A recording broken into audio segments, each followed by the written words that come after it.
പത്തനംതിട്ടയിലെ ഇടതുമുന്നണി സ്ഥാനാർത്ഥി തോമസ് ഐസക് രചിച്ച 55ാമത്തെ പുസ്തകം വർത്തമാനങ്ങൾ പ്രകാശനം ചെയ്തു.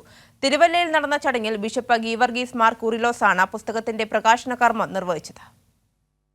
സംഭവബഹുലമായ തോമസ് ഐസക്കിന്റെ ജീവിതത്തെ 5 വിഷയകാലങ്ങളായി അടയാളപ്പെടുത്തുന്നതാണ് പുസ്തകം. സാഹിത്യകാരൻ സേതു, ചിന്ത പബ്ലിഷേഴ്സ് എഡിറ്ററായ KS രഞ്ജിത്ത് തുടങ്ങിയ ആളുകളുമായി നടത്തുന്ന സംഭാഷണങ്ങൾ വഴിയാണ് തോമസ് ഐസക്കിന്റെ വ്യക്തിജീവിതവും രാഷ്ട്രീയ ഇടപെടലുകളും വരച്ചുകാട്ടുന്നത്. പുസ്തകത്തിന്റെ പ്രകാശന കർമ്മം നിർവഹിച്ച് ബിഷപ്പ് ഗീവർഗീസ് കൂർലോസിന്റെ അഭിപ്രായത്തിൽ 55ാമത്തെ സുഹൃത്തിനെയാണ് തോമസ് ഐസക് വായനക്കാർക്ക് നൽകുന്നത്.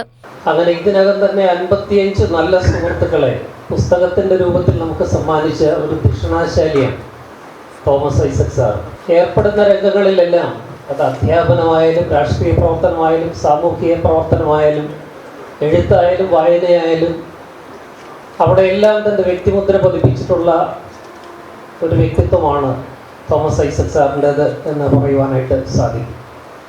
ഒരു മന്ത്രി എന്ന നിലയിൽ അദ്ദേഹം നടത്തിയ ഇടപെടലുകൾ, ജനകീയാസൂത്രണം പോലെയുള്ള, ഏറ്റവും ഒടുവിൽ കിഫ്ബി പോലെയുള്ള അദ്ദേഹത്തിൻ്റെ ആശയങ്ങൾ വിപ്ലവകരമായ മാറ്റങ്ങൾ കേരളത്തിൽ സൃഷ്ടിച്ചിട്ടുണ്ട് എന്ന് നാം അനുഭവിച്ചറിഞ്ഞൊരു യാഥാർത്ഥ്യമാണ്.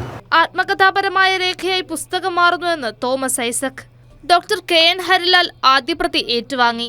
മാത്യു ടി തോമസ് MLA അധ്യക്ഷത വഹിച്ച ചടങ്ങിൽ ഡോക്ടർ റാണി പുസ്തകം പരിചയപ്പെടുത്തി. മുൻ MLA VKC Muhammad Koya, doctor Varghese George എന്നിവർ സംസാരിച്ചു. കൈരളി ന്യൂസ്, പത്തനംതിട്ട.